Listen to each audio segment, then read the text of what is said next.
Y al ver la estrella, lo tienen ahí, ¿verdad? Y al ver la estrella, se regocijaron con muy grande gozo. Al entrar en la casa, vieron al niño con María, su madre, y postrándose, lo adoraron. Luego, abriendo sus tesoros, le ofrecieron presentes: oro, incienso y mirra. Amén. Este relato de Lucas describe el final de un viaje. No conocemos ese viaje, cómo comenzó, ni exactamente cuándo, ni dónde.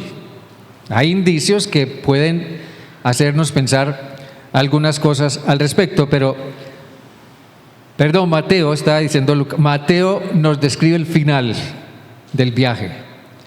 Y nos habla de un grupo de hombres que se ha pensado que eran 3, pero en realidad el texto no dice si eran 3. Pudo haber sido 4, 5, 6, no sé.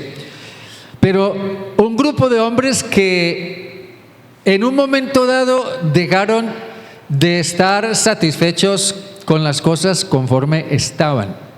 Entonces le dieron lugar en su corazón a una profunda inquietud, a una profunda búsqueda.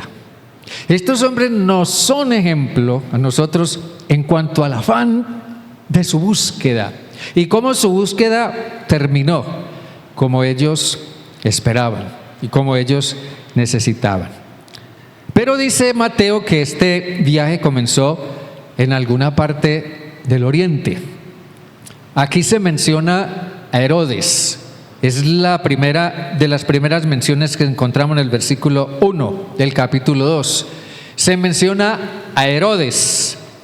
Y la mención de Herodes en este texto no sugiere menos que caos, abuso, injusticia, crueldad, insensibilidad, muerte. Es lo que sugiere el nombre Herodes. Aquí se refiere a Herodes el Grande. En la historia es conocido como Herodes I el Grande, que gobernó desde el año 38 antes de que Jesús naciera hasta el tiempo en que Jesús nació. Y tan cruel era Herodes que cuando él se fue a morir, él se enfermó gravemente. Pero como nadie lo quería, él mandó a matar a todas las personas importantes de Jerusalén, incluyendo algunos familiares, y dijo, para que al menos alguien llore por la muerte de alguien. De modo que Herodes sugiere es eso, como cualquier mal gobernante, como cualquier perverso gobernante, sugiere exactamente lo mismo. No hay más que mirar la forma como reaccionó al oír la expresión Rey de los judíos. Ha nacido un rey de los judíos. En el versículo 3 dice que al oír esto, el rey Herodes se turbó y toda Jerusalén con él. ¿Otro rey? ¿Cómo así? ¿Y dónde está ese rey? Herodes no podía escuchar siquiera que se mencionara que había otro rey. Pero también la forma como reaccionó cuando se vio burlado por los magos. En el versículo 16 dice, Herodes entonces, cuando se vio burlado por los sabios, se enojó mucho y mandó matar a todos los niños menores de 2 años que había en Belén y en todos sus alrededores, conforme al tiempo indicado por los sabios. Esto, o mejor, cuando una nación tiene un dirigente o un gobernante así, no puede ser para menos. Esto realmente produce escalofríos. Herodes fue un gobernante cruel, fue un gobernante insensible, un gobernante apasionado obsesivamente con el poder. No manifestó ningún temor de Dios. Estaba enloquecido por mantener todo bajo su control y era una persona completamente sin escrúpulos. En ese mundo nació Jesús. Hace 8 días mirábamos otros aspectos del mundo en que Jesús nació. En ese mundo nació Jesús. Y por ende, ese mundo en el que Jesús nació, con ese tipo de gobernantes y con el tipo de líderes religiosos que tenía y con el tipo de gobierno que tenía de manera imperativa por el Imperio Romano, la gente no tenía esperanza. La gente no tenía esperanza. Así que muchos vieron en el nacimiento de Jesús el final de una era de tinieblas y el comienzo de una era de luz, el comienzo de una era de esperanza. Por eso yo quiero hablar esta mañana de la estrella de la esperanza. La estrella de la esperanza. En el versículo 12 del capítulo 4, allí en el mismo Evangelio de Mateo, dice que Jesús se fue a predicar a Galilea. Y en el versículo 15 dice: tierra de Zabulón y tierra de Neftalí, camino del mar, al otro lado del Jordán, Galilea de los gentiles. El pueblo que habitaba en tinieblas vio gran luz, y a los que habitaban en región de sombra de muerte, luz les resplandeció. El nacimiento de Jesús fue una luz que trajo una gran esperanza a una comunidad o a una sociedad, a una nación que estaba sumida en las tinieblas en todos los aspectos. Mateo nos hace ver que más allá y por encima de lo que pudiéramos llamar los sistemas herodianos, Dios obra de acuerdo a su poder y a su soberana voluntad. Dios siempre está obrando conforme a un propósito. A nosotros nos parece que no está pasando nada, que se levantan sistemas políticos o sistemas de gobierno o sistemas de pensamiento supremamente tiranos, impositivos o abusivos, y pareciera que Dios no hace nada. No, Dios siempre está obrando conforme a su poder y a su soberana voluntad y de acuerdo a su propósito. Y aquí Dios hace ver que la estrella que guió a los sabios hasta Belén cuando Jesús nació fue precisamente un anuncio de esperanza sin igual en un mundo sumido en las tinieblas. Esa estrella que representa el poder, representa la autoridad y representa el propósito de Dios, está siempre arriba, está siempre por encima, y está muy por encima y fuera del alcance de Herodes, y está fuera del alcance del emperador romano, y está fuera del alcance de cualquier sistema herodiano en cualquier tiempo y en cualquier época. Siempre está por encima. Por esa razón, esa estrella de la esperanza que aquellos 3 o 4 o 5 sabios montados en camellos siguieron con toda diligencia y con toda disposición, esa estrella, por una parte, demuestra el buen propósito de Dios. Qué bueno es que durante este año que está terminando nosotros podamos reconocer el buen propósito de Dios me ha guiado hasta el final de este año, pero estoy seguro también que puedo contar con el buen propósito de Dios para el año que viene. Amén, hermanos. Puedo contar con el buen propósito de Dios. Esa estrella de la esperanza demuestra ese buen propósito. En el versículo 5, aquí de Mateo 2, dice: ellos le respondieron a Herodes: en Belén de Judea, porque así fue escrito por el profeta. Y tú, Belén, de la tierra de Judá, no eres la más pequeña entre los príncipes de Judá, porque de ti saldrá un guiador que apacentará a mi pueblo Israel. Cuando Herodes escuchó el nacimiento de otro rey, convocó de inmediato un consejo de seguridad, llamó a todos sus oficiales y a todos los líderes religiosos y les preguntó ¿a dónde ha de nacer el Mesías? Entonces ellos averiguaron en los libros y encontraron que el Mesías habría de nacer en Belén, en la tierra de Judá. De allí saldría el guiador de Israel. 4 veces se menciona la estrella en esta narración. 4 veces. Al menos la mención de esa estrella sugiere que Dios está adelantando sus propósitos y que están siendo llevados muy por encima de los poderes humanos. Los propósitos de Dios siempre están vinculados a su poder y a su soberanía. Y esto contrasta con lo que representa Herodes. Herodes es una encarnación misma del mal que se opone a Dios y con quien Dios siempre está en pugna.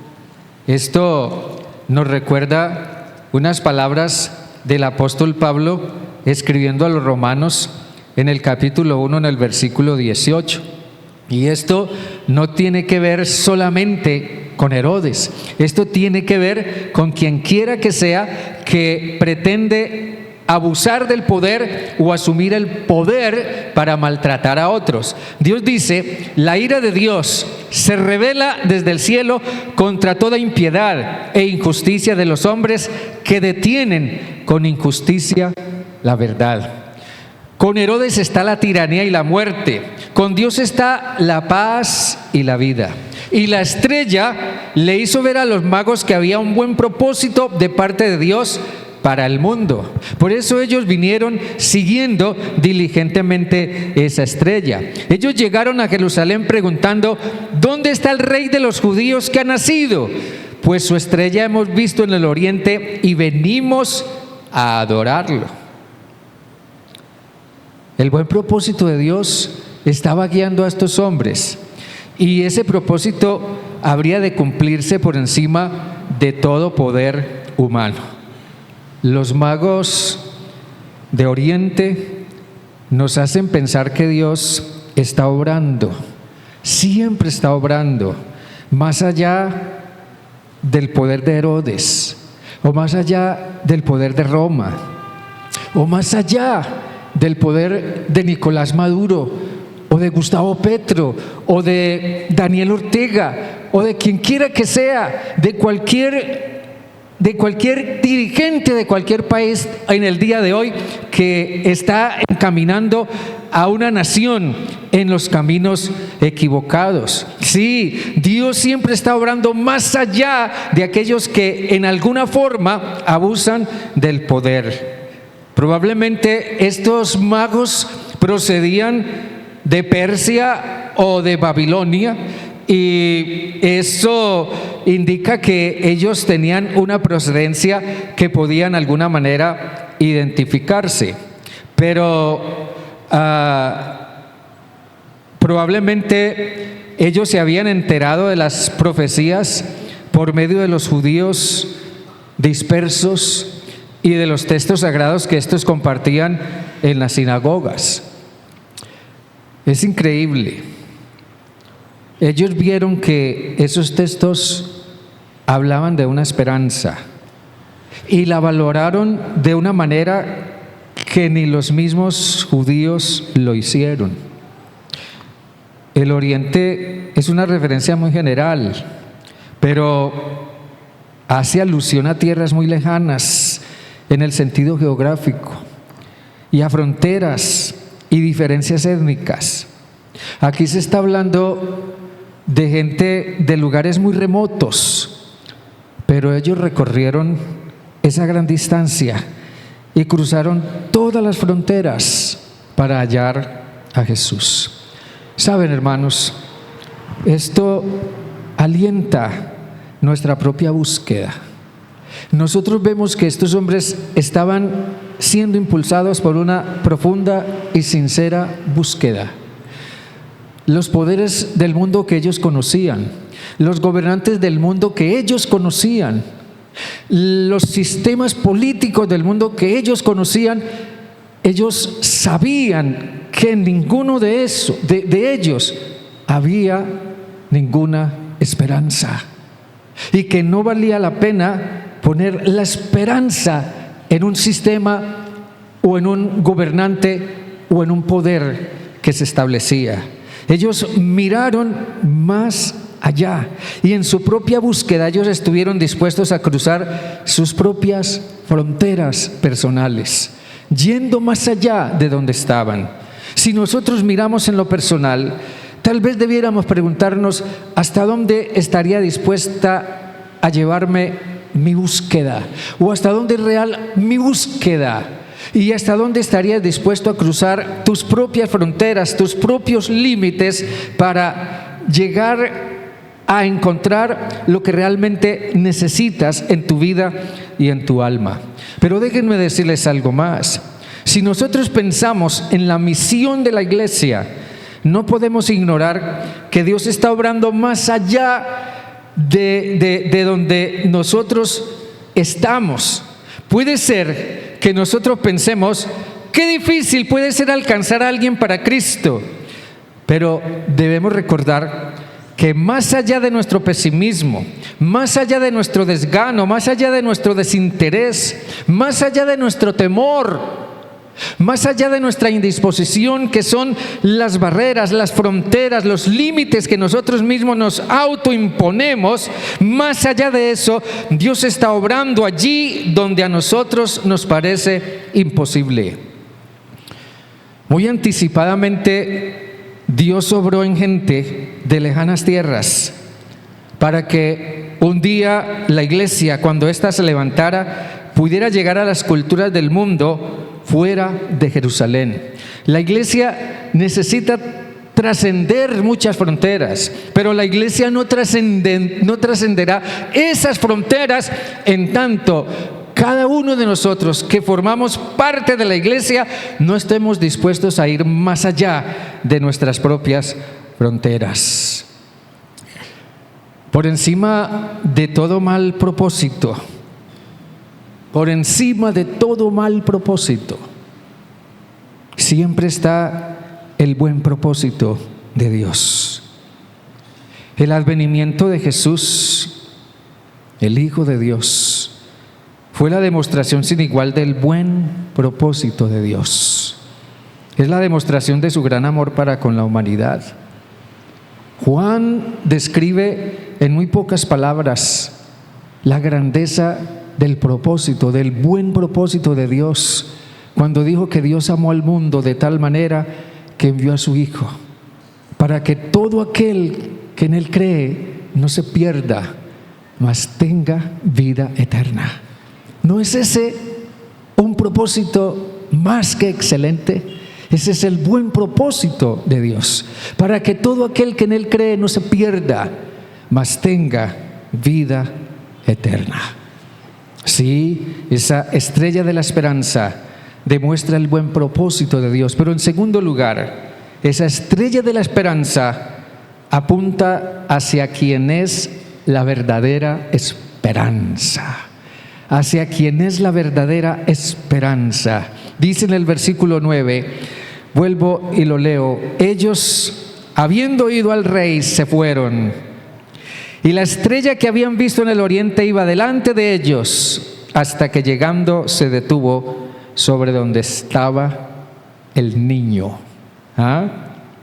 Aquí dice Mateo que Herodes es dejado atrás.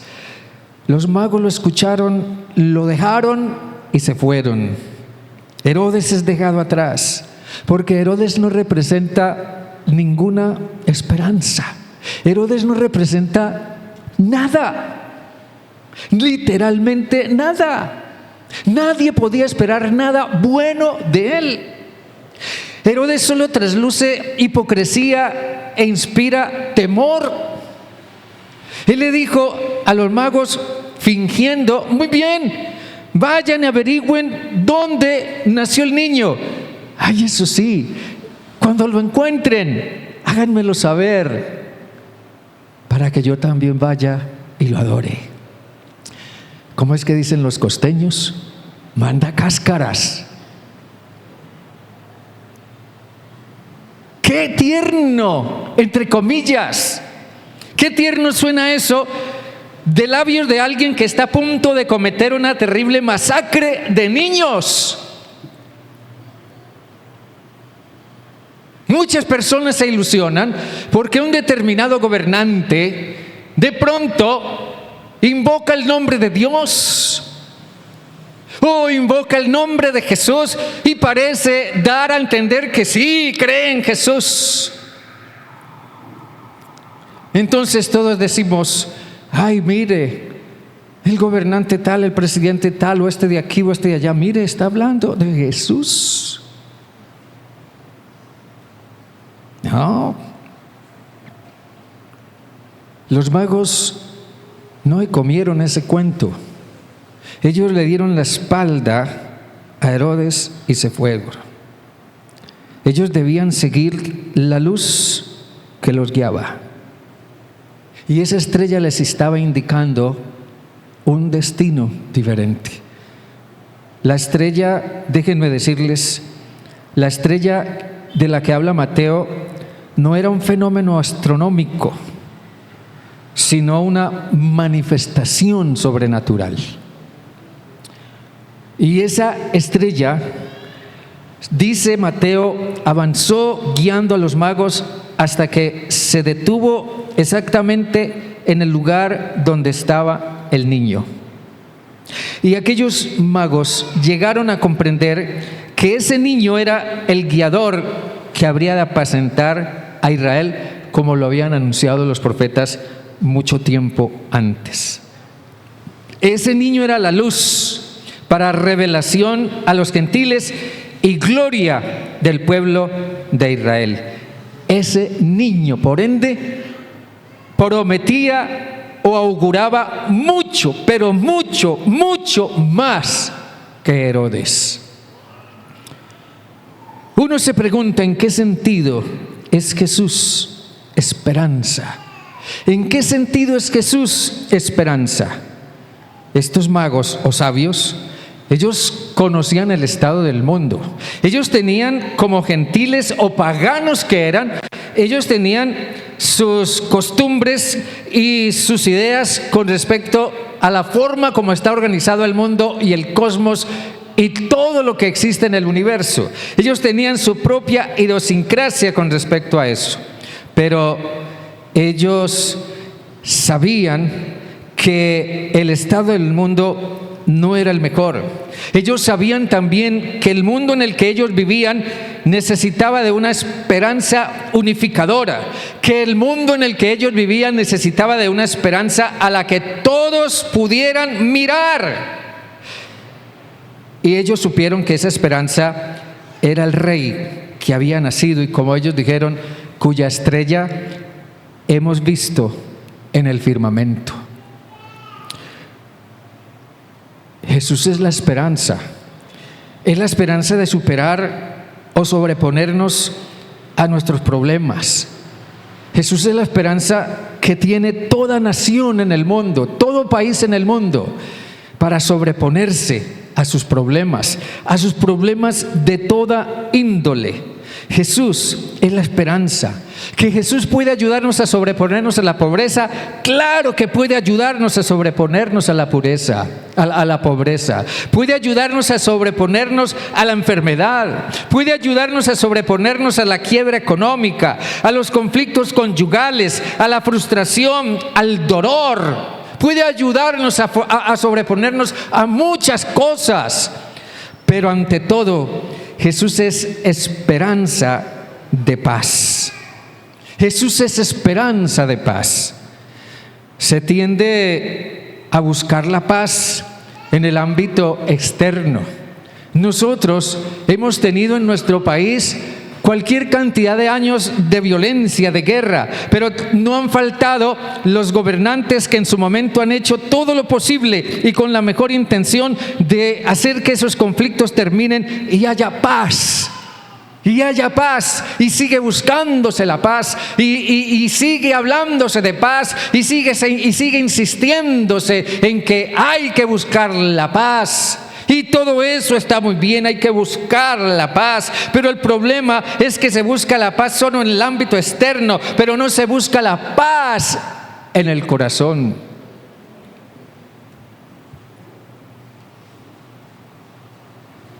¿Cómo puede alguien venir a decir que va a nombrar gestores de paz a hombres que, siendo criminales y habiendo estado purgando años de cárcel, y ahora salen libres y los van a nombrar gestores de paz.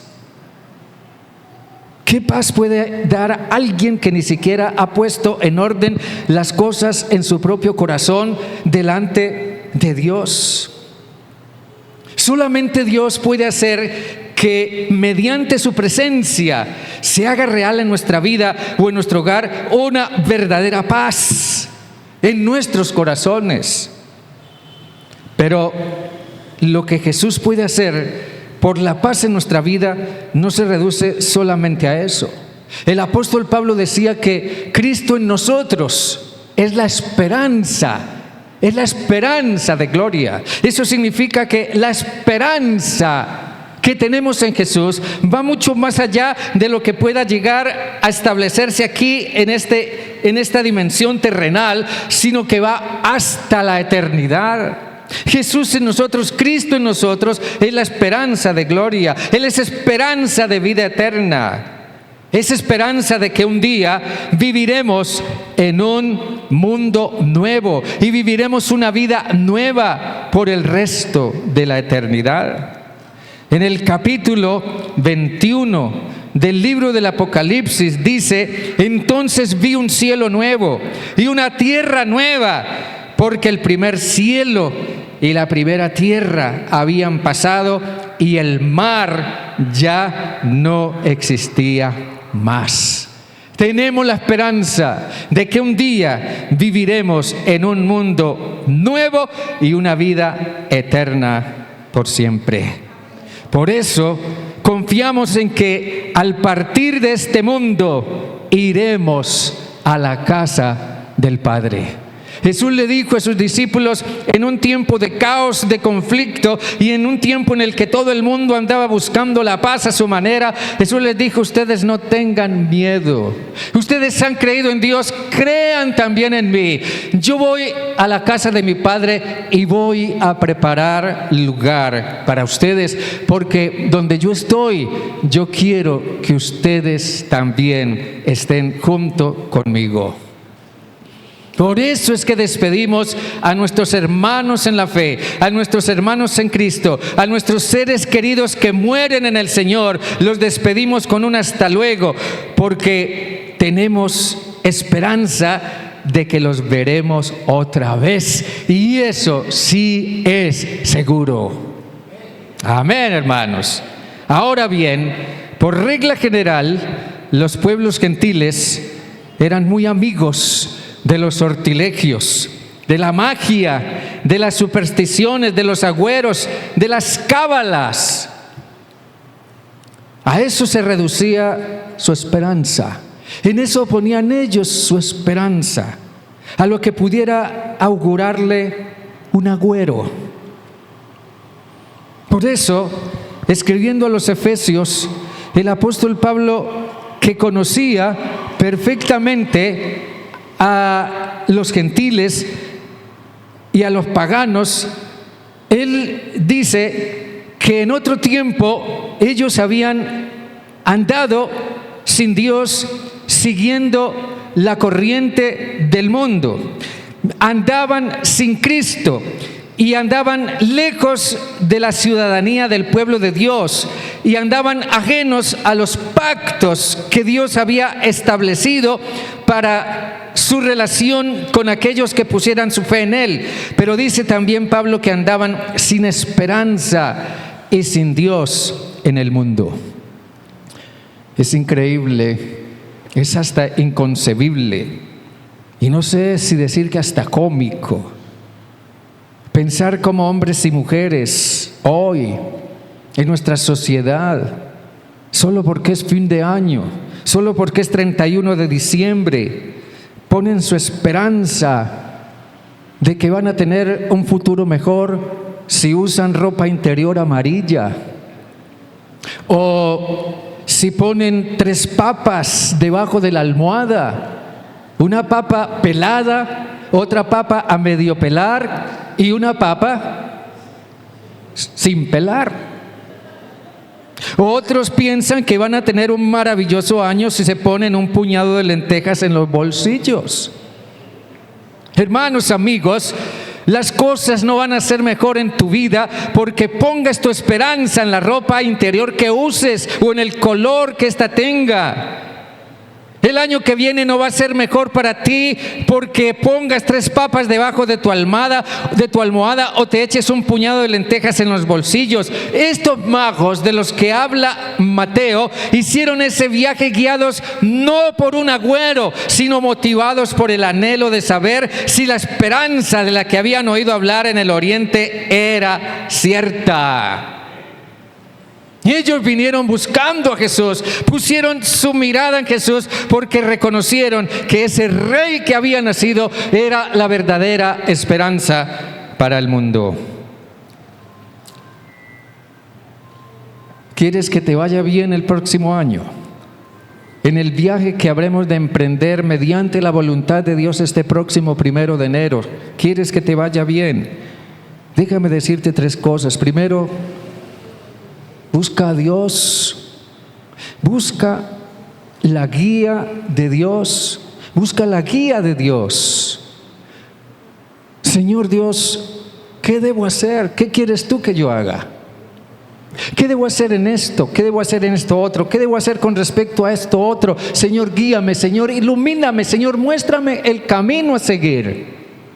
Busca la guía de Dios. Segundo, haz planes con base en aquello que Dios ponga en tu corazón, con base en aquello que Dios te muestre a través de su palabra. Haz planes con base en eso. Y tercero, obedece a Dios. Obedece a Dios. ¿Quieres que te vaya bien? Busca la guía de Dios. Haz planes y obedece. La estrella de la esperanza nos hace ver precisamente eso, que la guía de Dios es una guía segura desde el comienzo hasta el fin. Amén, hermanos.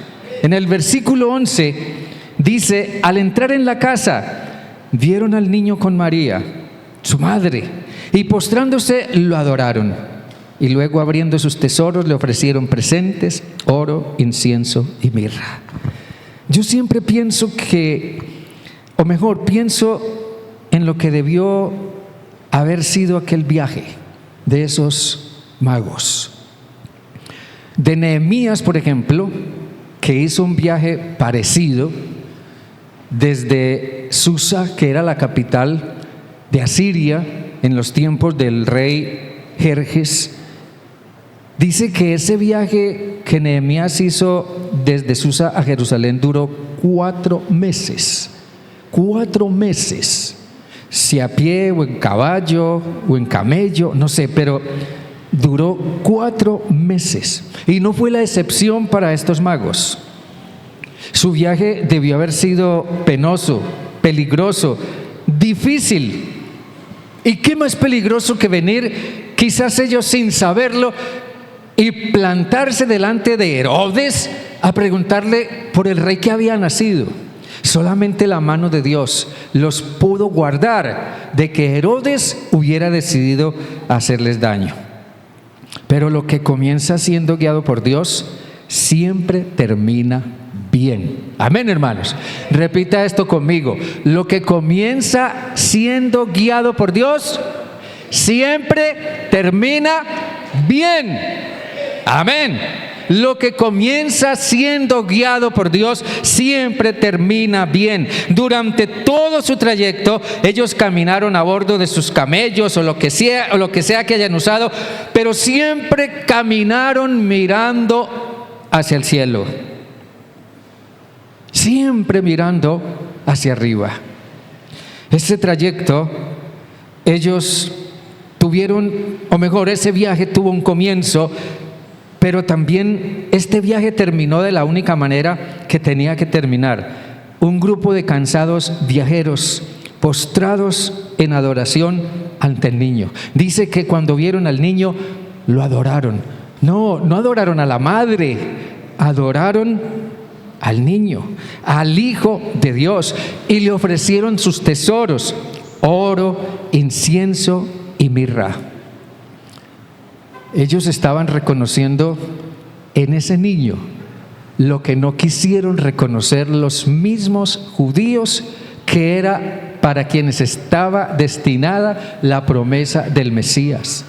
Ellos reconocieron en ese niño a Dios. Le ofrecieron oro, que era símbolo de que él era un rey. Le ofrecieron incienso, que era el símbolo de la adoración a los dioses. Y en este caso ellos reconocen a ese niño como Dios. Pero también le ofrecieron mirra, que era símbolo de la forma como se preparaba a los muertos para la sepultura. Ellos vieron en ese niño a Dios, pero también vieron en ese niño a un rey, pero vieron en ese niño a Dios, rey, que un día, encarnado en Jesús de Nazaret, moriría en la cruz por nuestros pecados. Hermanos queridos, ellos se postraron. La palabra postrarse, la palabra adorar, significa doblar las rodillas para inclinar el cuerpo.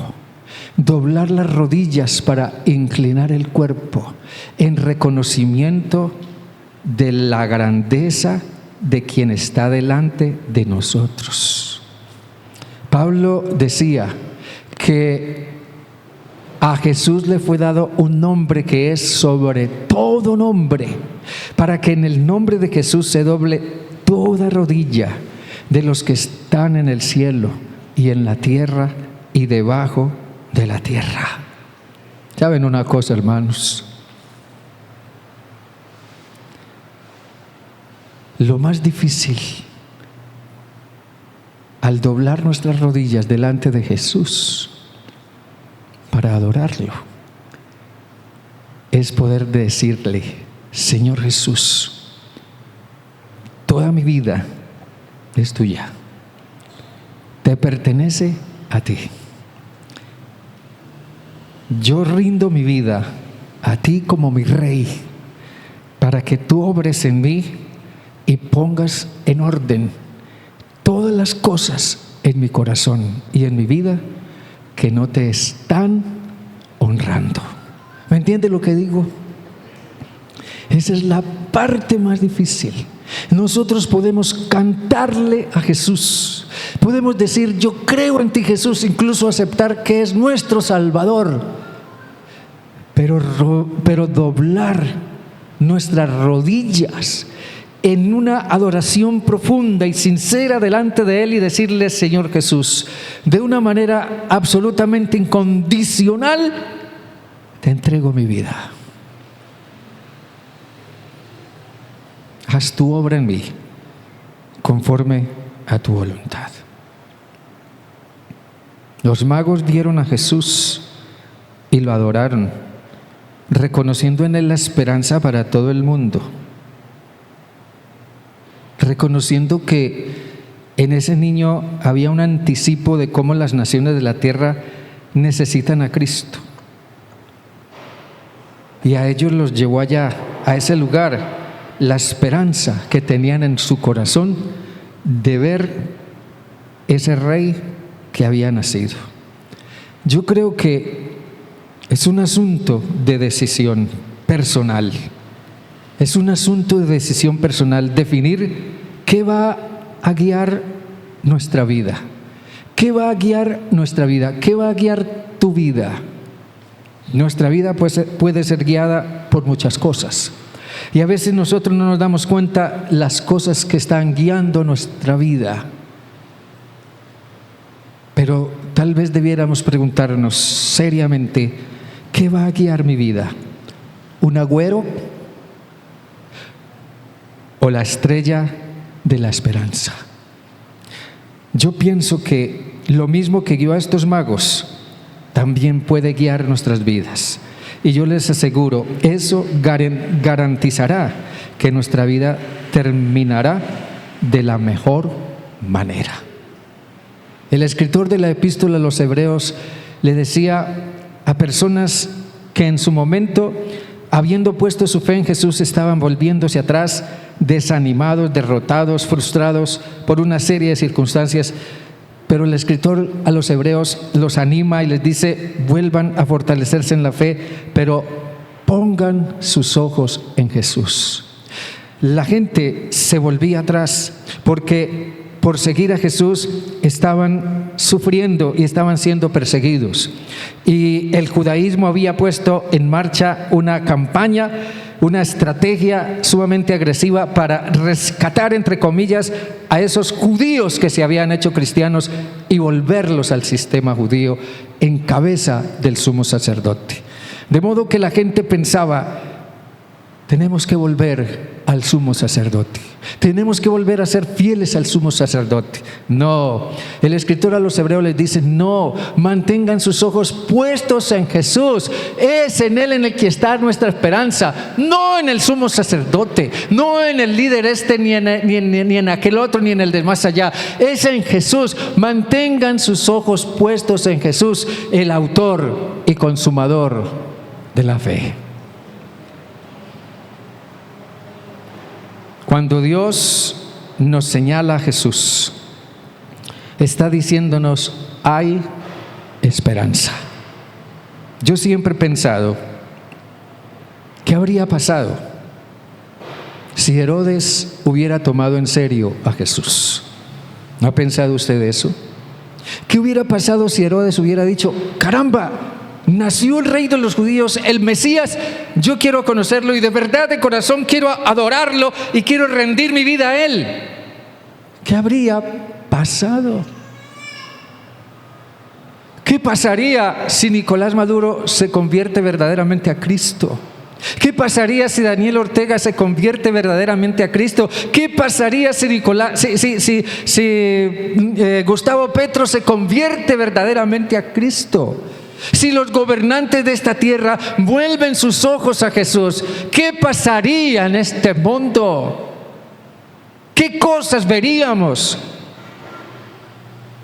No solo veríamos la realidad, la realización de una esperanza que viene de Dios, sino que veríamos justicia y verdadera paz. ¿No les parece? Veríamos justicia y verdadera paz. Pero no sucedió así con Herodes. Sucedió todo lo contrario. Por eso la ola de violencia y de crueldad que se desató fue absolutamente indescriptible. Mucha gente buscó a Jesús en su momento porque vieron en Él una esperanza. Vieron que en Él había esperanza. Y aún sigue habiendo en Jesús una esperanza sin igual.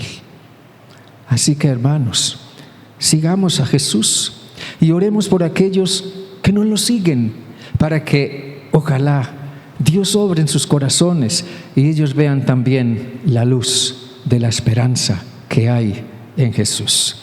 Jesús es la estrella de la mañana. Jesús es la estrella de un nuevo amanecer.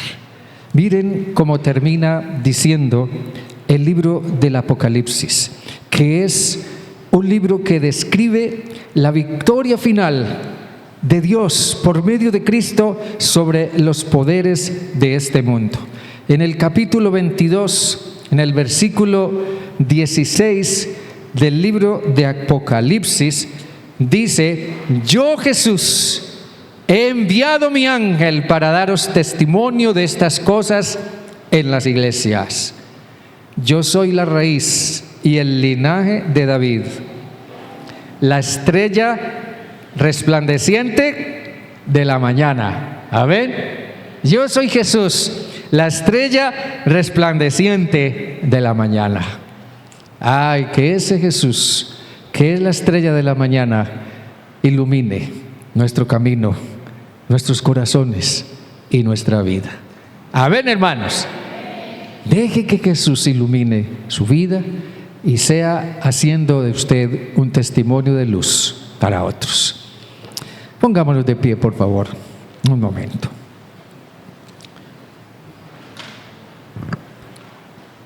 Quiero que allí en su lugar ore, por favor. Incline su rostro y ore. quiero pedirle que ore por lo que ha significado este año para usted. Quiero pedirle que ore por todo aquello en lo que Dios le encaminó en su buen propósito. Quiero que ore por aquello que usted siente que vino de parte de Dios como una bendición a su vida.